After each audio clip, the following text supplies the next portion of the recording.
hope you guys are having a great day in the life. For this day in the life, I wanted to do a little technical talk. It's not going to be an adventure vlog.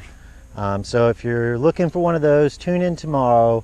But we're going to do a little metal detecting technical talk today.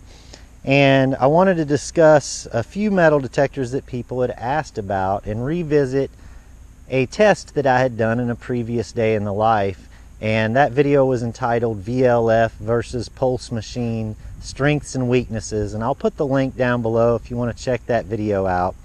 But in that video, I buried 3 bullets from the American Civil War in the hot soil conditions here in South Tennessee where I live. I buried 1 bullet at 6 inches, 1 bullet at 8 inches, and 1 bullet at 10 inches. And when I did the test before, I tested the Garrett AT Pro, the Technetics T2, and the Garrett ATX pulse induction machine. And by far the pulse induction machine was the winner in this hot soil. And the Garrett AT Pro and T2 struggled to hear these Civil War mini balls in this hot soil. And a lot of people requested that I redo the test with the Garrett AT Pro with the stock coil on it to see if that might achieve some more depth. So I thought we would do that today. And I also had some people request that I do the test with the Fisher 1266X, which is a favorite of many relic hunters around the country, and they wanted to see how it would do in these hot soil conditions. So today we're going to test these machines out, and we're going to start with the pulse machine as sort of a benchmark, and so that you can tell that in fact there are still 3 Civil War bullets buried in the ground here. So let's start with the Garrett ATX, get our baseline, see what these signals are reading to it, and then we'll move on to the other machines. Okay, our first target is going to be the mini ball at 6 inches with the Garrett ATX.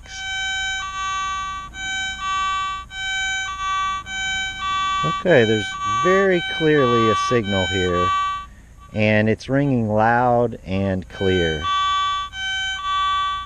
Very clearly a signal. Now the mini ball at 8 inches with the Garrett ATX. And again, we have a clear and concise signal. Now let's move on to the mini ball at 10 inches with the Garrett ATX.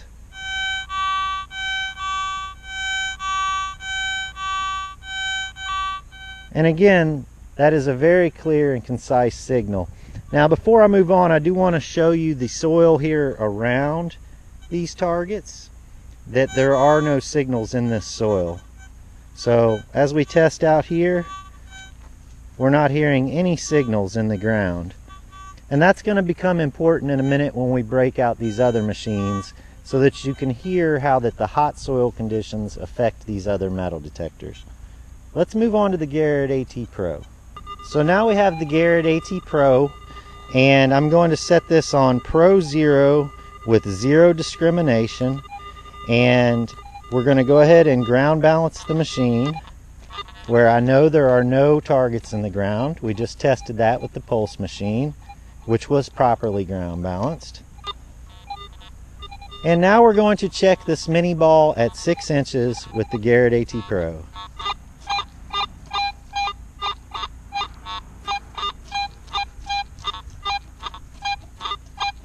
That's a pretty good signal that I would probably dig. Now let's move on to the mini ball at 8 inches with the Garrett AT Pro.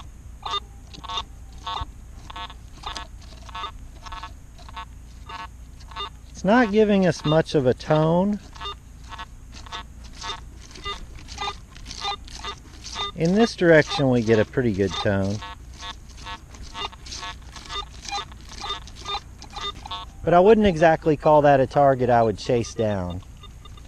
Now let's move on to the mini ball at 10 inches with the Garrett AT Pro.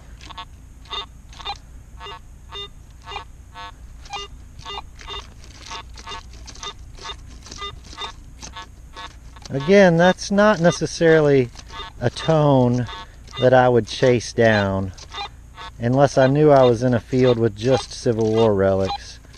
Although it is reading through a little bit better actually than the target at 8 inches, which is interesting. overall, I feel like the small coil actually did better in this test than the larger coil. And you can go back and watch the previous video. The link is below, and tell me what you think. Tell me if you think that the larger coil or the smaller coil registered those signals better. Now let's move on to the 1266X. And I have high hopes for this machine, but there is sort of a downfall with this machine, and that is that it cannot be ground balanced. So I have a feeling that the mineralization of the ground here is going to give this machine a terrible problem. But we're going to go ahead and turn on the machine. We're going to turn the sensitivity all the way up and push it in so that it is at max sensitivity. And we're going to turn the discrimination all the way down. Now let's test a bullet at 6 inches. So that is a great repeatable sound, good target, sounds great. Let's move on to the bullet at 8 inches. Again, a very good repeatable signal. Now let's move on to the bullet at 10 inches.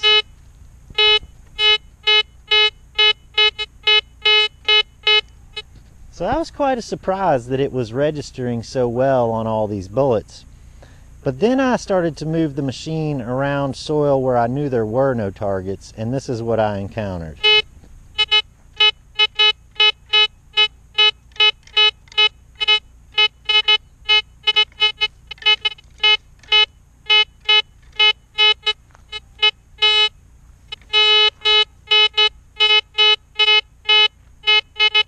So while I in fact believed that the machine was reading these targets perfectly, the machine was actually just reading the mineralization in the soil, and it reads that same kind of reading all over throughout this yard.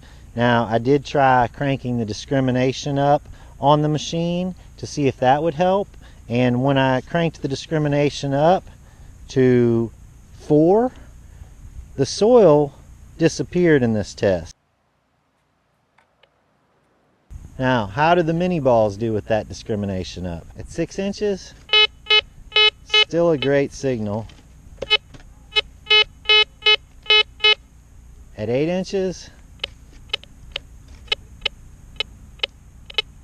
it barely breaks into the discrimination.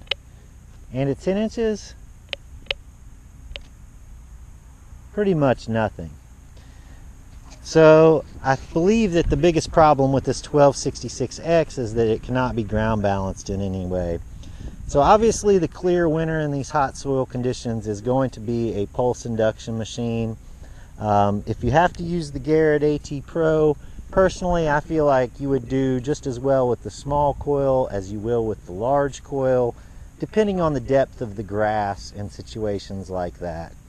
So I hope that this answered some of your guys' questions about these machines in hot soil conditions. And if you have any additional questions, just leave them in the comments below and I'll try to get to them as quick as I can. Hope you had a great day in the life. See you tomorrow.